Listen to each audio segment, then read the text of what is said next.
Today, they're first place. They're 9-0 at home. They're 16-2. I don't know any team that wouldn't be underdogs to them right now. Do we care about that? No. I mean, we're focused on ourselves like we have been all year. We've earned the right to be in this game to face them for a fourth time.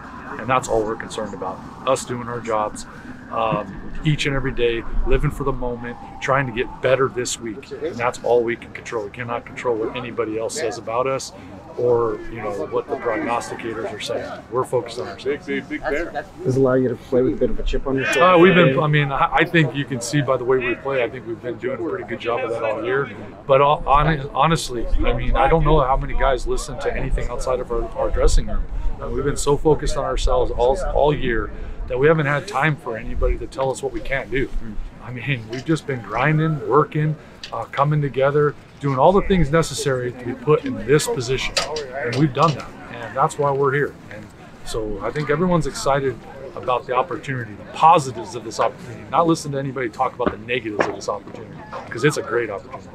3 times against Toronto, you've already played them. What have you learned in those games that you think Well, I think there's a little bit of everything that's come down in those games. There's probably too much to talk about, but there's lessons to be learned, obviously.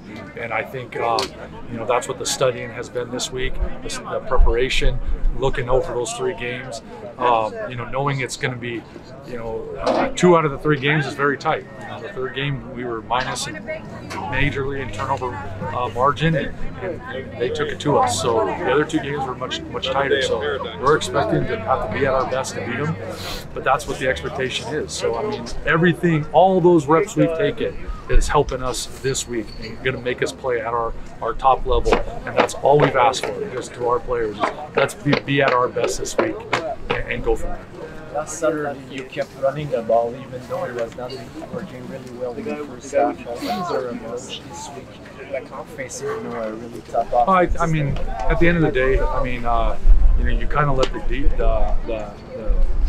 the team. I'll say this: each and every game plan is just a little bit different of how you approach it.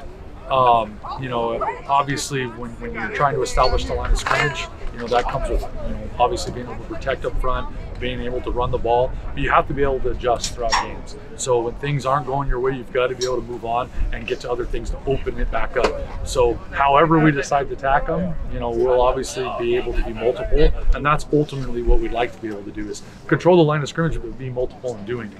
And again, just keep grinding them. I think every team, you want to be able to run the ball in the playoffs. You want to be able to establish that line of scrimmage, but more importantly, I think you'd like to be balanced to be able to do that. So, we'll throw everything at them. I can tell you that much. What are you expecting from the O-line, from your O-line, to be able, to keep long drives? Do their job. That's what it comes down to, is execution. Being great communicators up front, understanding very well what they're doing, what fronts they're giving us, what looks they give us out of those, what blitzes they may or may not have. Obviously, percentage-wise, looking at things, and just understanding the game plan, and then executing it. And that's all we can ask for of those guys. They've played together all year. They've gotten better as weeks have gone on. I feel like we're a much better football team right now than we were in week 1.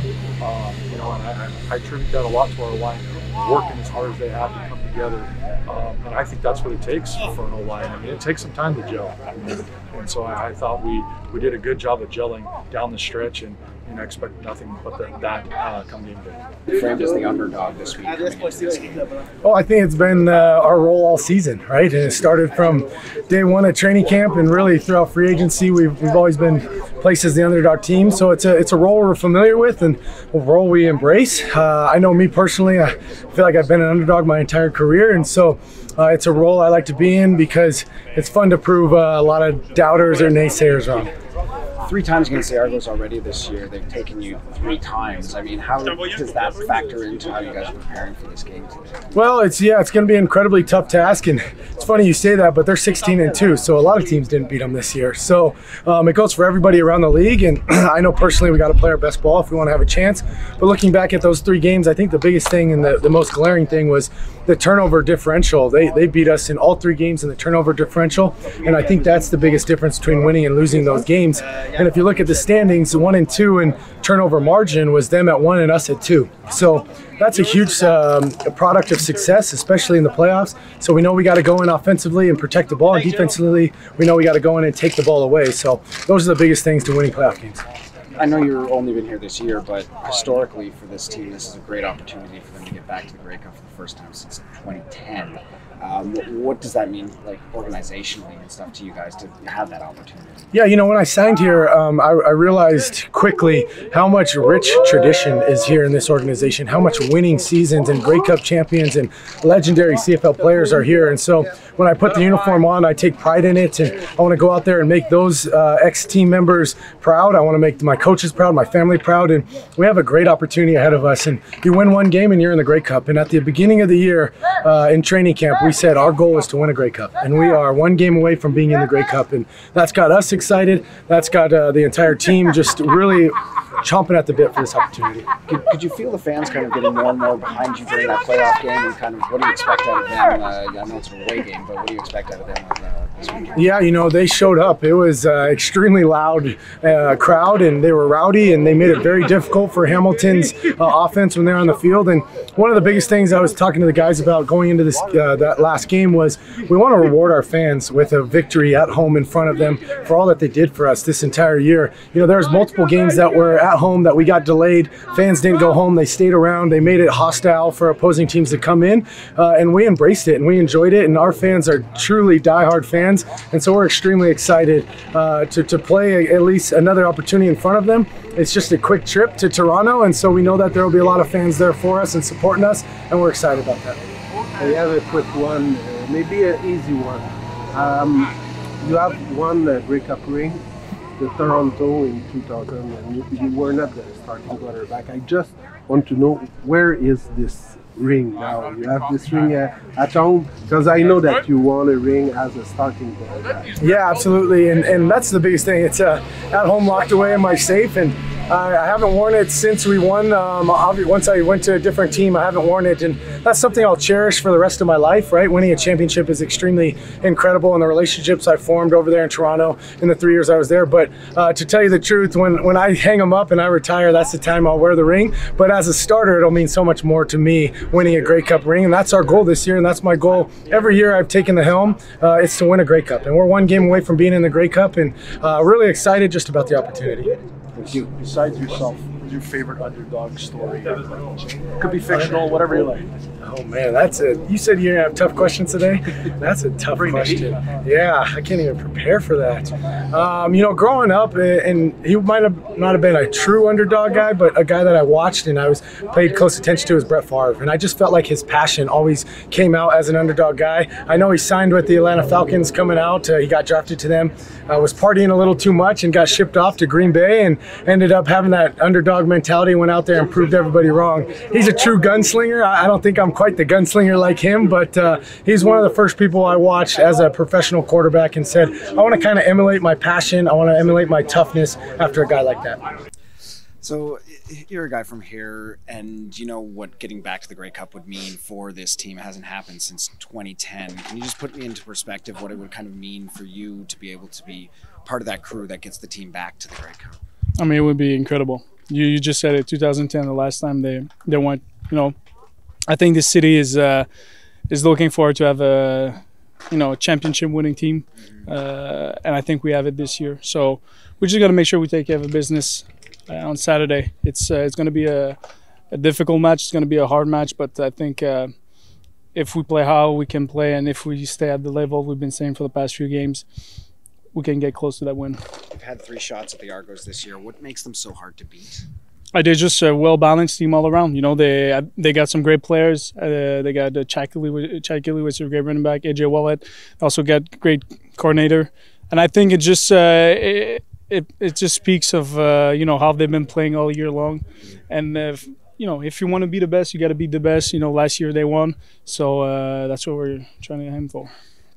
How do you feel about this role of the underdog? You're being cast in it this week. This team's 16-2. How do you feel about that role? I mean, you don't mind. There's always going to be an underdog and somebody who's got the upper hand. It's just part of any sport when it's a team against another team. You just get used to it. For us, it's just a football game. You know, who cares about what they're saying? That we're not focused on that.